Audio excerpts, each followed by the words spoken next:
दोस्तों, क्या आने वाले टाइम में $1 भारतीय रुपये में 100 रुपये को भी क्रॉस कर सकता है? ऐसा मैं इसलिए बोल रहा हूँ क्योंकि अभी हाल के समय में भारतीय रुपये डॉलर के मुकाबले में लगभग 86 रुपये तक पहुँच गया है। और जैसा कि अब सभी जानते हैं कि अमेरिका में जब भी सरकारें चेंज होती है तो दुनिया की करेंसी में उथल पुथल मच जाता है।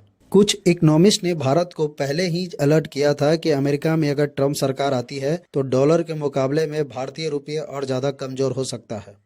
आखिर ऐसी क्या कारण है कि डॉलर के मुकाबले भारतीय रुपया हमेशा कमजोर होता जा रहा है और कोई भी सरकारें इसे कंट्रोल नहीं कर पा रही है? और किसी भी देश की करेंसी का वैल्यू गिरने से उस देश पे क्या इम्पैक्ट होता है? साथ ही इंडिया की करेंसी किस देशों के मुकाबले कहाँ पर स्थित है, इन सभी पे भी हम चर्चा करेंगे।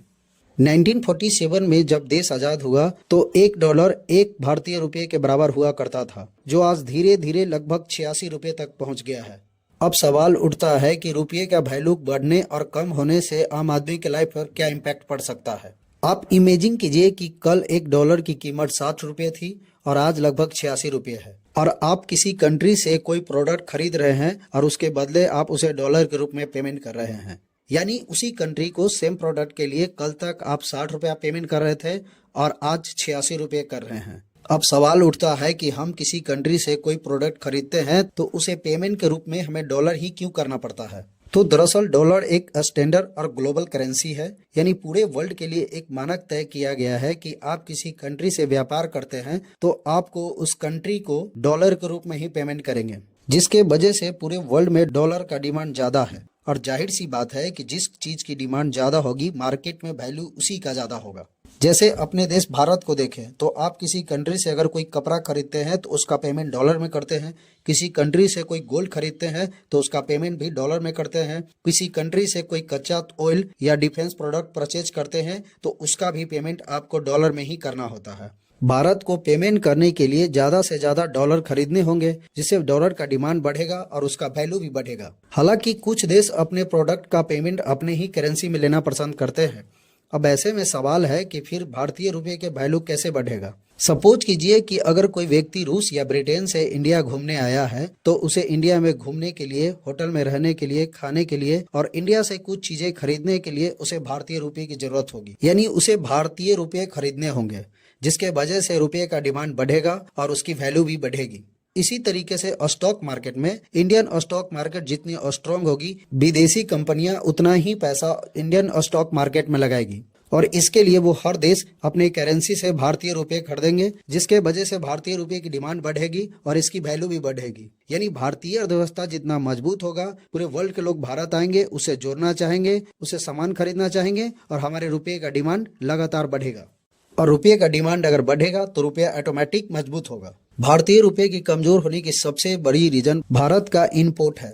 हमारे देश में एक्सपोर्ट से ज्यादा इंपोर्ट किया जाता है, जिसके वजह से हमारा ज्यादातर डॉलर विदेशों से सामान खरीदने में चला जाता है। भारत सबसे ज्यादा जिस प्रोडक्ट को खरीदने में डॉलर का यूज करता है उसमें है गोल्ड, पेट्रोलियम, उर्वरक और इलेक्ट्रॉनिक प्रोडक्ट। यानी हम पूरे वर्ल्ड को जितने भी डॉलर का सामान बेचते हैं उससे ज्यादा डॉलर का सामान खरीदते हैं, जिससे हमें वित्तीय घाटा होती है, जिसे करंट अकाउंट डेफिसिट कहते हैं। 2023-24 में इंडिया का करंट अकाउंट डेफिसिट भारत की कुल जीडीपी का 0.7% था, जो 2024-25 में ये 1% होने की संभावना है। इस बीच भारत को लगभग 31 बिलियन अमेरिकी डॉलर का घाटा हुआ, जो भारतीय रुपये में 3 लाख करोड़ से भी ज्यादा होता है। पिछले कुछ सालों में करंट अकाउंट डेफिसिट का सबसे बड़ा कारण माना जा रहा है कोविड-19 और रसिया यूक्रेन वार को। कोविड-19 के टाइम वर्ल्ड में ज्यादातर प्रोडक्शन बंद थे, जिसके वजह से सारे प्रोडक्ट के दाम काफी हाई हुए हैं। वहीं रसिया और यूक्रेन की युद्ध में भी पेट्रोलियम ऑयल के दाम भी काफी बढ़े हैं, जिससे ज्यादा से ज्यादा हमें डॉलर का पेमेंट करना पड़ा है। साथ ही आपने ये हमेशा सुना होगा कि हमारा स्टॉक मार्केट लगातार नीचे जा रहा है, जिससे कि अदर कंट्री के लोग अपना सारा पैसा निकाल रहे हैं, यानी हमारे रुपये का खरीदार कम मिल रहा है। हमें अपने करेंसी का वैल्यू बढ़ाने के लिए अपना एक्सपोर्ट ज्यादा से ज्यादा बढ़ाना होगा और इंपोर्ट को जितना हो सके उतना कम करना होगा। साथ ही देश में ज्यादा से ज्यादा एम्प्लॉयमेंट जनरेट करने होंगे, जिससे कि लोगों में परचेजिंग पावर बढ़ेगी, क्योंकि परचेजिंग पावर बढ़ने से ही देश की इकोनॉमी ज्यादा तेजी से ग्रो कर पाएगा। वही वर्ल्ड के कुछ देशों की करेंसी को देखें तो उसकी वैल्यू भारतीय रुपये से तो काफी आगे है ही, साथ ही अमेरिकी डॉलर के मुकाबले भी वो काफी मजबूत हैं। इसमें पहले नंबर पर है कुवैती दिनार, आज एक कुवैती दिनार का कीमत भारतीय रुपए में 280 रुपए 88 पैसे के बराबर है, जो अमेरिका के डॉलर से भी 3 गुने से ज्यादा है। वही दूसरे नंबर पर आता है बहरीन दिनार, और एक बहरीन दिनार की कीमत भारतीय रुपये में 229 रुपए 85 पैसे तक पहुंच गया है। और इस लिस्ट में तीसरे नंबर पर है ओमानी रियाल। एक ओमानी रियाल लगभग 225 भारतीय रुपए के बराबर है। वहीं इंग्लैंड के पाउंड की बात की जाए तो इस लिस्ट में वो 5वें नंबर पर है, और एक पाउंड भारत के 107 रुपए के बराबर है। अगर आप चीन की करेंसी की बात करें तो चीन की करेंसी एक वान भारत के 11 रुपये 79 पैसे के बराबर है। वहीं हमारा एक और पड़ोसी पाकिस्तान इस लिस्ट में हमसे भी पीछे है। आज एक अमेरिकी डॉलर के मुकाबले पाकिस्तानी रुपया 278 रुपये 85 पैसे पाकिस्तानी रुपये के बराबर है। वहीं एक भारतीय रुपये में 3 रुपये 25 पैसे पाकिस्तानी रुपये हैं।